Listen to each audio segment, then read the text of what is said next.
Bonjour à tous, nous allons retracer l'histoire d'un des personnages les plus controversés de l'histoire, Néron, empereur romain.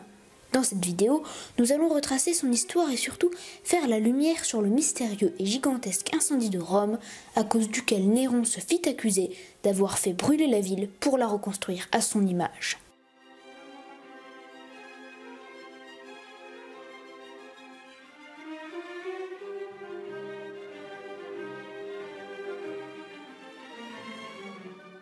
Néron est né en 37 après Jésus-Christ. Son père se nomme Gnaeus Aenobarbus et sa mère Agrippine la Jeune. On raconte qu'à la naissance du jeune Néron, que sa mère veut faire monter sur le trône, un mage serait venu et aurait dit « Cet homme régnera, mais il tuera sa mère ». Au lieu d'en être inquiétée, celle-ci aurait répondu « Eh bien qu'il me tue pourvu qu'il règne ». Pendant son enfance, Néron n'est pas très inspiré par son père, un homme violent, qui, pour s'amuser, fonce avec son char dans les rues pavées et étroites pour tuer des enfants, ou alors qui, à la suite d'une dispute avec une personne, lui arrache un œil. Agrippine, sa mère, est prise dans les enjeux politiques. L'empereur régnant à cette époque, Caligula, sombre peu à peu dans la folie et l'accuse de complot contre sa personne. La mère de Néron est condamnée à l'exil et confie son fils à une nourrice. Quand Caligula meurt, assassiné par sa propre garde, Claude, le nouvel empereur, fait revenir Agrippine, qui retrouve son fils. Elle le confie à un précepteur, nommé Sénèque, qui entretiendra de grands liens d'amitié avec le futur empereur. Agrippine n'a qu'un désir, voir son fils accéder au trône. C'est une chose totalement faisable, car ils sont des descendants directs d'Auguste, premier empereur romain, et font donc partie de la dynastie des Julio-Claudiens. Pour voir Néron régner un jour, elle met au point un plan. Premièrement, elle doit se faire épouser par l'empereur Claude. Mais un problème se pose.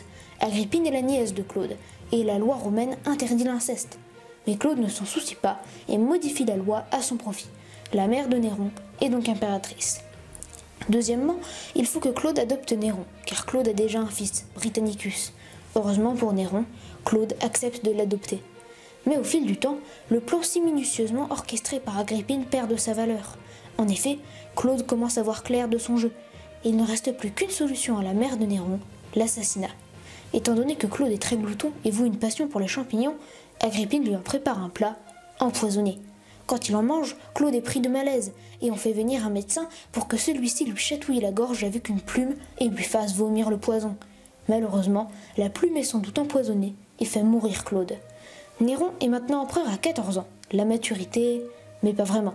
Pour être vraiment apte à régner, il faut avoir 17 ans, mais cela ne pose aucun problème à Néron et à sa mère. Néron doit prononcer 2 discours, l'un pour rallier la garde prétorienne, la garde qui défend son palais, et l'autre pour rallier le Sénat. Néron se fait acclamer et remporte une grande victoire politique. L'empereur est maintenant presque adulte lorsque va se dérouler un événement dramatique, la mort de Britannicus. Le jeune homme, un jour de banquet, avait demandé un verre d'eau chaude, mais, la trouvant trop chaude, demande de l'eau froide pour rafraîchir sa boisson. À peine a-t-il bu qu'il tombe par terre et meurt. On a souvent accusé Néron de l'avoir assassiné, logiquement avec du poison. Mais, parmi tous ceux utilisés dans l'Antiquité, aucun ne tue aussi vite. Le mystère reste entier. Mais Néron en a maintenant assez du joug de sa mère, qui dirige pratiquement toute seule les affaires de l'État. Pour l'écarter, Néron n'a qu'une solution, la tuer. Il envoie donc des soldats l'assassiner, sous prétexte de complot. Agrippine aurait déclaré aux soldats qui s'apprêtaient à la tuer « Frappe au ventre là où j'ai porté ce monstre ». Une autre affaire a marqué les esprits, qui, par contre, a une ampleur 10 fois plus considérable, le grand incendie de la ville de Rome. Néron s'est fait accuser d'avoir brûlé la ville pour la reconstruire à son image, et l'on a même dit qu'il aurait regardé la ville brûler en chantant.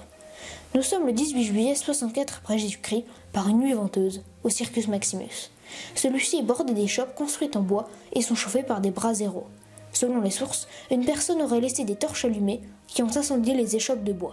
De là, le feu se propage dans toute la ville et prend une ampleur considérable. À ce moment, Néron est parti se reposer dans une villa éloignée.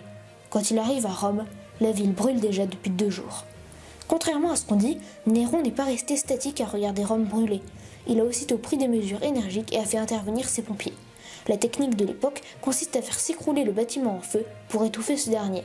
Malheureusement, le feu s'est déjà propagé un peu partout et l'action des pompiers reste infructueuse. Après une pause, l'incendie reprend. C'est là que la légende noire de Néron prend sa forme. On aurait vu des silhouettes jeter des torches pour reprendre le feu. En réalité, cette vision est partie de la panique qui avait provoqué l'incendie. De plus, des expériences ont prouvé que les quelques braises restantes se sont propagées à cause du vent, et c'est tout ce processus qui a fait reprendre le feu. Néron doit maintenant trouver un bouc émissaire qu'il trouve facilement. Les chrétiens. Ça ne voulait pas dire que les chrétiens avaient déclenché le feu, mais cette petite population était vue d'un mauvais œil par les Romains. De plus, ces derniers ne pouvaient tolérer que ces chrétiens adorent une personne qu'ils avaient crucifiée, car il faut savoir qu'à Rome, la crucifixion est le châtiment par excellence. Les répressions vont s'en suivre. La pire d'entre toutes est sans doute celle-ci, les torches vivantes. Néron faisait planter des pieux dans ses jardins, fixait les chrétiens dessus et les faisait brûler. On dit qu'il se promenait dans ses jardins à la lumière des chrétiens. Nous allons maintenant parler d'une des pires hécatombes du règne de Néron. Les sénateurs, conscients de la dangerosité de Néron, qui ne participe pas vraiment aux affaires d'État et qui ne remplit pas ses devoirs d'empereur, décident de monter un complot pour l'éliminer. À leur tête, le sénateur Pison. Malheureusement, l'un des sénateurs dévoile la conjuration et tous les comploteurs sont torturés. Comme ils n'ont pas l'habitude d'être malmenés, si je puis dire, les sénateurs se trahissent les uns les autres et se font tous tuer, dont Pison. Néron fera même assassiner Sénèque, son ancien précepteur, accusé de comploter contre lui. Nous arrivons maintenant à la fin du règne de Néron.